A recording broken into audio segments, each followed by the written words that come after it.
la une de cette édition, Kandia Kamisoko Kamara a été élue ce 12 octobre 2023 à la tête du Sénat ivoirien. Elle devient ainsi la première femme présidente du Sénat de la Côte d'Ivoire.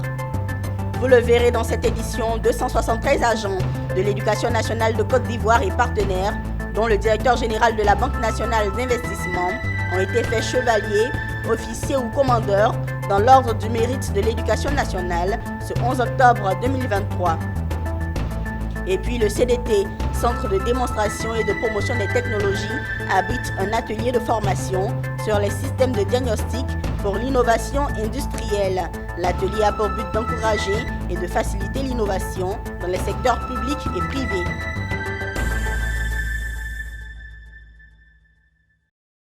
Bienvenue à tous pour cette nouvelle édition sur Business 24 Africa. À l'issue du vote pour l'élection du président du Sénat ivoirien pour la législature 2023-2028, Kandia Kamisoko Kamara a été élu avec 91 voix sur 97. La sénatrice devient ainsi la première femme présidente du Sénat de Côte d'Ivoire. Charles Kouakou était présent à Yamoussoukro ce jeudi 12 octobre 2023. Le choix du président du Sénat s'est effectué au cours de la séance inaugurale de la deuxième législature du Sénat à Yamoussoukro. Après l'appel à candidature, seule celle de la ministre d'État et de l'intégration africaine Kandia Kamara a été enregistrée. La ministre d'État a été élue avec 91 voix sur 97, soit 94% des suffrages exprimés. Dans son discours d'ouverture, la présidente a remercié le président de la République et l'ensemble des sénateurs pour le choix porté en sa personne. Elle a également rendu hommage à son prédécesseur pour le travail abattu au sein de l'institution. Et c'est pour cette raison que je vous réaffirme mon engagement total à relever avec vous l'ensemble des défis auxquels notre Chambre aura fait face dès à présent. Je saisis cette occasion pour féliciter l'ensemble des sénateurs de la première législature pour l'excellent travail accompli. Je voudrais, en ce moment précis de mon propos, rendre un hommage appuyé à M. Jano Aoussou Kouadio, premier président.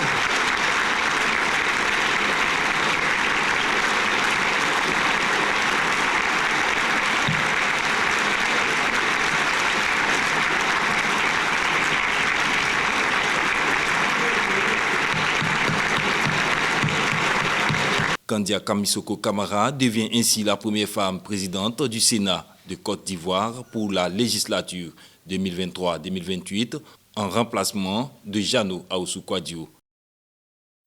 Autre événement marquant, 273 agents de l'Éducation nationale de Côte d'Ivoire et partenaires ont été faits chevaliers, officiers ou commandeurs, le tout dans l'ordre du mérite de l'Éducation nationale ce 11 octobre 2023. Parmi eux, le directeur général de la Banque d'investissement de Côte d'Ivoire. Une volonté du ministre de l'Éducation nationale et de l'alphabétisation qui, 5 ans après la dernière célébration, souhaite raviver la flamme de l'excellence et de la reconnaissance dans l'enseignement. Issa Badini et Marius Seri. Des ministres de la République médaillés au cou, des agents de l'éducation à la retraite, des enseignants crins en main, des hommes des médias, des institutions partenaires. Bref, dans cette salle qu'audio et bouclée du Palais de la Culture Bernard Dadier, c'est pas loin de la fête. La fête de l'enseignant et de l'enseignement, une fête voulue par les premiers, sinon la première responsable de l'éducation nationale en Côte d'Ivoire. En fondant l'espoir que cette décoration soit le fait générateur d'une administration scolaire toujours plus dynamique et performante, je voudrais donc inviter toute l'assistance à adresser aux récipiendaires les applaudissements mérités. Une fête d'au revoir pour certains, d'encouragement et de remerciement pour d'autres. Parmi les heureux élus du jour, le directeur général de la BNI, Banque nationale d'investissement. C'est une fierté, c'est un sentiment de fierté et je souhaite profiter de votre micro pour remercier le président de la République, mais également Madame le ministre de l'Éducation nationale et de l'alphabétisation pour cette belle reconnaissance. Et je pense que ça fait toujours plaisir d'avoir des distinctions qui montrent que les actions que nous posons sont reconnues au plus haut niveau de l'État. Outre Issou Fadiga de la BNI, ce sont des centaines de collaborateurs et partenaires du ministère de l'Éducation qui se sont vus décerner la reconnaissance de l'État. Je remercie la ministre de l'Éducation nationale qui a identifié que nous pouvions participer au tableau des récipiendaires. C'est un signe d'encouragement qui montre le rôle de l'éducation nationale dans notre pays. Nous dédions également cette médaille à tous les enseignants de Côte d'Ivoire parce que nous sommes toujours en train de parcourir les voies pour défendre la cause des enseignants. 62 commandeurs, 61 officiers, 150 chevaliers, c'est en tout 273 personnes qui reçoivent la précieuse médaille. Parmi eux, 205 agents du ministère de l'Éducation, dont la plupart sont des retraités de 2020, 2021, 2022 et 2023. Du 10 au 20 novembre 2023, l'espace Agora dans la commune de Koumassi sera transformé en un lieu d'opportunité et cela à l'occasion de la tournée africaine de coopération TAC, dénommée TAC Koumassi Expo. L'événement réunira établissements d'enseignement supérieur et entreprises afin de promouvoir l'insertion professionnelle des jeunes. Ce sera donc un marché d'opportunités. Walter Kofi et Ezekiel Seri. La tournée africaine de coopération TAC posera ses valises à Abidjan pour 10 jours, prévu du 10 au 20 décembre dans la commune de Koumassi. L'événement est dénommé TAC Koumassi Expo et se veut être un marché de toutes les opportunités, mais surtout celui en faveur de la jeunesse. Le promoteur de l'événement a précisé que ce concept cible principalement les grandes écoles et les entreprises afin de créer des solutions autour de l'épineux problème de l'insertion professionnelle des jeunes diplômés.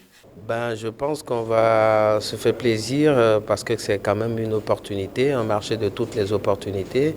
C'est parler de l'employabilité, parler de la formation en adéquation avec l'emploi, parler de l'insertion professionnelle, parler du réseautage des entreprises, c'est parler de l'ordre international des grandes écoles africaines, c'est travailler sur les curricula, c'est permettre véritablement aux jeunes qui sont en train d'être formés aujourd'hui d'avoir le chemin véritablement et conformément à leur formation. En plus de panels, tables rondes et conférences, ce rendez-vous autour de l'employabilité des jeunes sera aussi celui des artisans. TAC Koumassi Expo devra être l'occasion pour les étudiants de s'inspirer du savoir-faire local. L'objectif, c'est d'amener les jeunes à aller découvrir d'autres corps de métier, autres que ceux dont ils n'ont pas forcément l'habitude de voir tous les jours.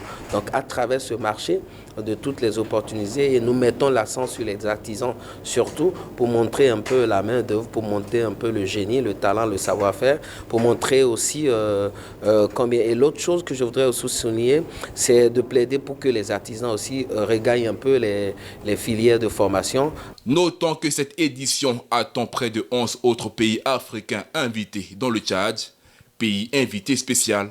Les organisateurs annoncent plus de 500 stands, plus de 1500 participants journaliers, ainsi que des moments festifs meublés par des concerts. Dans un contexte international marqué par le développement accéléré des technologies, l'innovation est un facteur déterminant de la croissance et des performances de l'économie. Le centre de démonstration et de promotion des technologies abrite durant 2 jours un atelier de formation sur les systèmes de diagnostic pour l'innovation industrielle. Cet atelier a pour but d'encourager et de faciliter l'innovation dans les secteurs publics et privés. Ange Assémian et Richard Akeke. Il encouragera et facilitera l'innovation industrielle en Côte d'Ivoire. Ce programme pilote de l'ONIDI sur les systèmes de diagnostic pour l'innovation industrielle. Cet atelier qui réunit une trentaine de participants ambitionne de fournir aux acteurs ivoiriens de l'écosystème d'innovation des acquis pour la transformation de la politique d'innovation industrielle. C'est difficile pour les décideurs de prendre des décisions parce qu'ils ne connaissent pas des indicateurs ou des outils pour faire suivre la politique, formuler des politiques, faire suivre la politique. C'est ça qu'on voudrait donner aux gens aujourd'hui. On a développé des outils pour utiliser des bases de données internationales pour faire un comparatif, un exercice de comparaison de la Côte d'Ivoire par rapport aux autres pays. L'innovation est pour le développement ce que le cœur est pour le corps humain.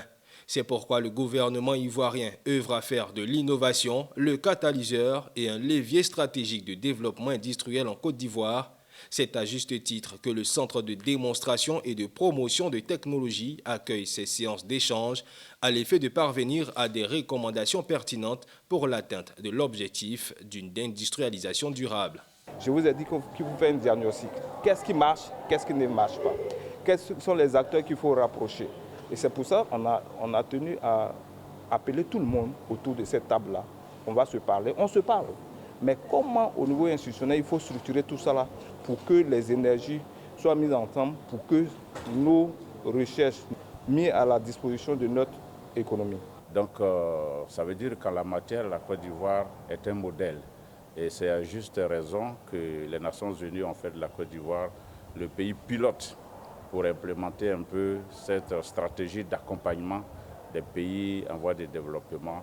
Vraiment ça la problématique, diffuser et valoriser tout ce qui est conçu comme innovation dans nos pays.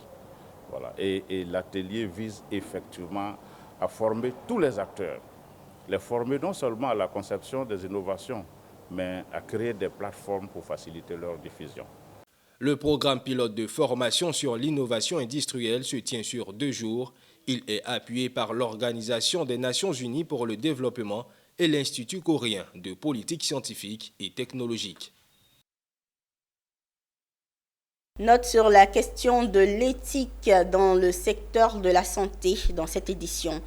6 organisations ivoiriennes ayant pour dénominateur commun la santé se sont réunies à Abidjan sous l'égide de l'Association des industries pharmaceutiques en Afrique francophone subsaharienne pour signer une convention dénommée Cadre consensuel de la Côte d'Ivoire, une convention qui a pour but de promouvoir l'éthique depuis la chaîne de production du médicament en passant par sa prescription pour aboutir à sa prise par le patient. C'était ce mercredi 11 octobre 2023. Le reportage de Philippe Zabo et d'Ézéchiel Seri. Cet engagement, dont le premier veut promouvoir l'intégrité, l'indépendance, la transparence, la responsabilité pour une meilleure prise en charge des patients. Le cadre consensuel de la Côte d'Ivoire, signé par les organisations de la société civile, les professionnels de la santé, les patients et les industries pharmaceutiques, est une charte d'éthique qui engage tous ses signataires à la bonne prise en charge des patients. Une signature qui honore la LIPA, son initiateur, et l'État de Côte d'Ivoire. C'est avec un honneur particulier que je m'associe à cet événement. Et notre présence ici, aujourd'hui, est le reflet de notre engagement commun envers une finalité inestimable, à savoir l'instauration des normes éthiques dans le domaine de la santé, depuis la recherche et le développement des médicaments, la production, la commercialisation, et ce jusqu'à la surveillance après la mise sur le marché des produits de santé. Donc, comme vous le savez, l'éthique et l'intégrité sont des notions fondamentales dans le domaine de la santé, et aussi l'absence d'éthique dans les prises de décision, on va dire, peut avoir un impact, en tout cas des conséquences néfastes sur la vie des patients, sur la santé des patients, voire la vie des patients. Et donc, nous devons protéger ces patients-là en s'assurant qu'on ait l'éthique et l'intégrité au cœur de toutes nos interactions avec les acteurs de la santé, avec les associations de patients, avec les patients, mais aussi avec les professionnels. Certains signataires du cadre consensuel de la Côte d'Ivoire voient en cette charte une avancée sanitaire au bénéfice des patients et de leur corporation. Cet accord engage les sages-femmes parce que nous délivrons des soins et nous devons des soins de qualité. Donc l'éthique permet à tous les professionnels de la santé, la chaîne de la santé, entre les prescripteurs de médicaments, ceux qui fournissent les médicaments, ceux qui en assurent l'entretien, de veiller à ce que les médicaments qui sont prescrits à un Ivoirien malade soient conformes à la pathologie dont il souffre. La Côte d'Ivoire fait partie de l'Association des industriels pharmaceutiques en Afrique francophone subsaharienne, l'IPA, depuis sa création en 2018. Et la LIPA fait partie de l'Association internationale des fédérations des industries pharmaceutiques, IFPMA.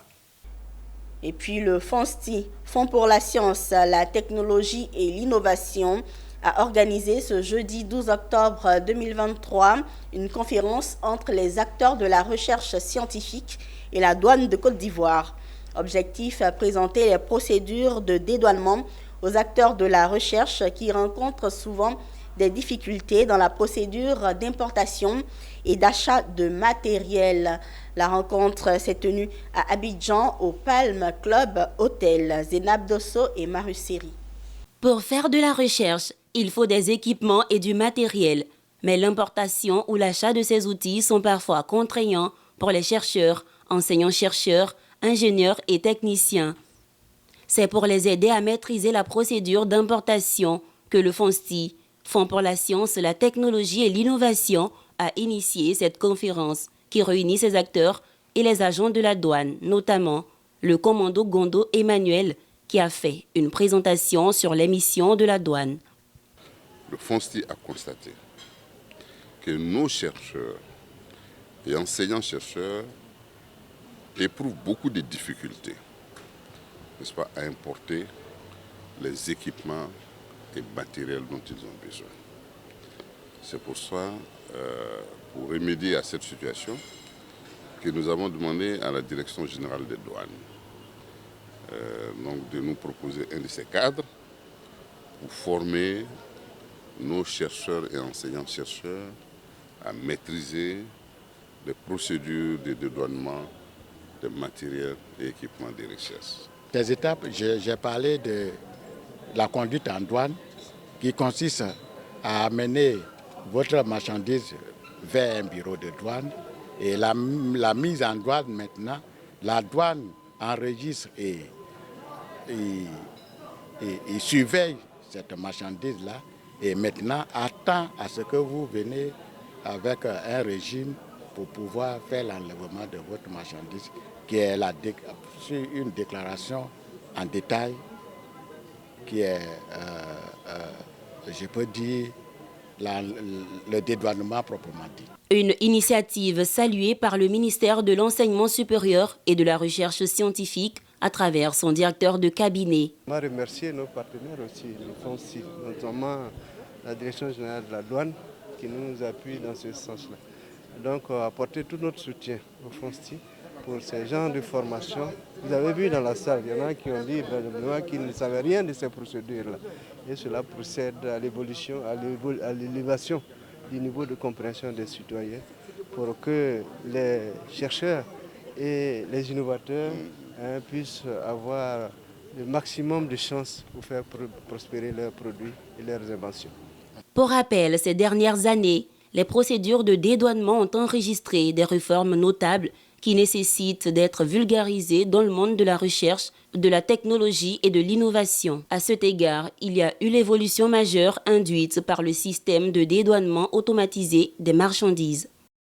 Parlons de la coopération Afrique-Canada.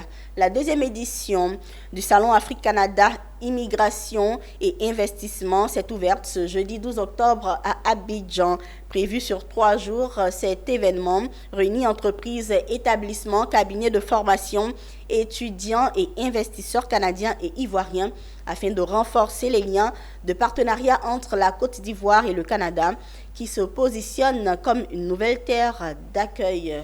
Élément de Walter Coffin et de Doumbia Yuba. Une immigration gagnante entre l'Afrique et le Canada. C'est l'objectif de cette deuxième édition du Salon africain-Canada, Immigration et Investissement, SACI. Ouvert depuis ce 12 octobre à Abidjan, il a réuni étudiants, investisseurs, établissements et cabinets de recrutement canadiens et africains pour ceux qui ambitionnent d'étudier au Canada, s'offrir des opportunités professionnelles, rencontrer des employeurs potentiels et réussir son intégration sur le marché de l'emploi canadien. Ce salon se présente comme une opportunité unique. Et on voit qu'il y a des opportunités, ce ne sont pas exploitées, qui sont peut-être mal vues. Et vous restez ici, on voit qu'il y a des tas, parce que finalement, comme disait tantôt le représentant du ministre, ça se termine par souvent des programmes, n'est-ce pas, mal planifiés, où les gens vont choisir le désert. Et on voit les résultats de l'OIM qui nous disent de 2002 à 2012, il y a eu 12 000 décès dans le désert parce que certains ont fait le mauvais choix. Donc nous là-bas, avec tout ce qu'on a comme structure sur place, on se dit pourquoi ne pas apporter l'information vraie. Cette édition est marquée par la présence du patronat canadien, notamment d'une délégation d'hommes d'affaires venus d'Ontario. Une occasion pour l'ambassadeur canadien en Côte d'Ivoire de saluer cette initiative qui pour lui est l'occasion de freiner l'immigration clandestine. Une personne bénéfique à la Côte d'Ivoire, à l'Afrique et au Canada. Pourquoi? Parce que nous avons non seulement la participation de la Direction générale de la diaspora du ministère d'État, ministère des Affaires étrangères. Nous avons du Canada Aquaba Community sous le leadership de son président, plusieurs représentant une forte délégation du Canada. Et là, on ne parle pas uniquement de migration au Canada, on parle de formation, on parle d'investissement de la diaspora ivoirienne africaine du Canada sur le continent africain en Côte d'Ivoire qui ramène, qui aide à la transformation, à l'industrialisation, à l'innovation, à la création d'emplois. Donc pour nous, c'est vraiment ces opportunités de création, de valeur ajoutée et surtout de relations gagnant-gagnant. Rappelons que le Salon Afrique-Canada, Immigration et Investissement SACI est à sa 2e édition. On note sur place plus d'une vingtaine d'exposants. Les organisateurs annoncent plus de 4000 participants sur les 3 jours. Et puis les activités du Bureau ivoirien des droits d'auteur, Burida, se poursuivent ce mercredi 11 octobre 2023. Le directeur général du Burida et ses partenaires ont procédé au lancement de la stratégie de sensibilisation pour la rémunération de la copie privée et la rémunération pour reproduction par reprographie. Une campagne soutenue par l'ambassade de France en Côte d'Ivoire à hauteur de 100 000 €. Zénab Dosso et Tima Traori. Depuis leur mise en œuvre, la reproduction de la copie privée et la rémunération pour reproduction par reprographie au bénéfice des artistes ivoiriens peinent à évoluer. Sur 4 milliards de facturations émises, seulement 102 millions ont été récoltés. Pour y remédier, les responsables du Burida renforcent leurs actions à travers une nouvelle stratégie de sensibilisation à l'endroit de tous les utilisateurs des œuvres de l'esprit à désormais s'acquitter de la redevance des droits d'auteur et de droits voisins. Mais avant, il s'agit pour les concernés, entre autres, les importateurs, les fabricants et le grand public d'être bien informés. Cette campagne est soutenue par l'ambassade de France à hauteur de 100 000 € et s'inscrit dans le cadre de l'amélioration des conditions de vie des artistes. En Côte d'Ivoire, nous peinons à collecter les 3% et les 4% auprès des importateurs qui n'ont pas encore pris la pleine mesure de l'importance du paiement de cette redevance. Et c'est ce que l'ambassade de France a vu. Elle a répondu à notre appel, notre cri de cœur. L'ambassade de France nous a encore remis des fonds pour nous permettre d'implémenter véritablement en Côte d'Ivoire cette copie privée et cette rémunération par reprographie. À cela s'ajoute le label de conformité droit d'auteur qui est un outil permettant aux utilisateurs d'avoir une marque de reconnaissance. Vous avez vu à nos côtés le directeur régional Afrique de la Confédération internationale des sociétés d'auteurs et compositeurs qui s'est déplacé pour venir nous aider à renforcer notre image, mais surtout à promouvoir le droit d'auteur pendant cette période de la Cannes. Présents à cette rencontre, les artistes représentés par le groupe VDA saluent l'initiative. Mais si une loi, elle est votée, elle est prise et par derrière rien dessus, beaucoup ont pris cette loi.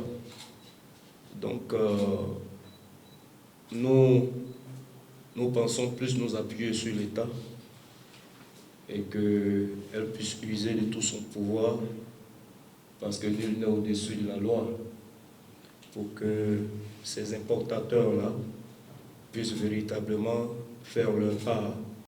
Il faut noter que depuis sa création, le Burida mène des actions pour l'amélioration des conditions de vie des artistes. Les responsables misent sur la conscience personnelle de chaque individu en vue d'atteindre les objectifs qu'ils se sont assignés. Rendons-nous à présent dans la région du Moronou où 150 jeunes leaders de la région ont bénéficié d'une formation sur la prévention des violences. À l'initiative de l'Observatoire ivoirien des droits de l'homme, cette séance a consisté à donner à ces jeunes leaders les outils indispensables de prévention et de règlement pacifique des conflits à travers l'engagement citoyen. Emmanuel Bonzo. La région du Moronou a été en 2020 le théâtre d'actes de violence ayant troublé la paix et la cohésion sociale au sein des populations. Dans ces situations de trouble, les jeunes sont activement utilisés comme acteurs de cette dynamique de violence. C'est donc pour prévenir l'implication active de la jeunesse lors des conflits que l'Observatoire ivoirien des droits de l'homme a initié cette séance de formation à Bongouanou. Elle s'inscrit dans le projet de prévention de la violence par la promotion de l'engagement citoyen et le leadership féminin dans les communautés locales. Cette formation porte essentiellement sur des rudiments pour pouvoir faire face aux violences. D'abord les prévenir à travers les modes alternatifs de règlement pacifique de conflits, mais également à travers un engagement citoyen. Et donc, à travers ces formations, nous voulons, in fine, créer des cellules d'éveil pour pouvoir déjà identifier les points de violence, les sujets susceptibles d'apporter ou d'envoyer la violence dans la communauté. Notre message, c'est rien d'autre que vouloir contribuer à la construction d'une Côte d'Ivoire meilleure avec les jeunes et les femmes dynamiques et engagées. Ce sont en effet 150 jeunes leaders des localités de Bongouanou, Mbato et Kotobi qui bénéficient de ce renforcement de compétences de l'OIDH afin d'éviter et mieux prévenir les situations de violence et veiller au respect des valeurs civiques. Nous avons été briefés sur des outils très importants, en l'occurrence donc la médiation, la conciliation, l'arbitrage. Sont des outils que nous allons utiliser, en tout cas pour contribuer donc à la création d'un climat de paix et de cohésion sociale, de bon vivre ensemble au sein donc de toutes les communautés. Ce projet, financé par le Fonds canadien d'initiative locale de l'ambassade du Canada, contribue ainsi à créer un climat de paix et de renforcement de la cohésion sociale au sein des communautés à travers un engagement citoyen des jeunes leaders. En images, la Gambie prévoit de lancer sa première bourse de valeur mobilière afin d'élargir les options de financement pour ses entreprises. Le second gouverneur adjoint de la Banque centrale, Paul Mendy, a déclaré que la bourse, qui sera baptisée Capital Markets of the Gambia, commencera ses opérations à la Banque centrale et n'aura pas de directeur général pour aider à maintenir les coûts bas. Le Fonds d'ajustement de la zone de libre-échange continentale africaine, ZLECAf, a entamé ses activités avec la tenue de la première réunion de son conseil d'administration dans la capitale rwandaise, Kigali, ce lundi 9 octobre 2023. Le Fonds d'ajustement est composé d'un fonds de base, d'un fonds général et d'un fonds de crédit. Le fonds général et le fonds de crédit mobiliseront respectivement des financements concessionnels et des financements commerciaux pour aider les secteurs privés et publics à tirer parti des opportunités créées par la ZLECAf et à s'adapter aux changements qui en résultent. Les ressources requises pour le fonds d'ajustement de la ZLECAf au cours des 5 à 10 prochaines années sont estimées à 10 milliards de dollars. Voilà qui met un point final à cette édition préparée par la rédaction de Business 24 Africa. Merci mesdames et messieurs de l'avoir suivi et à très bientôt.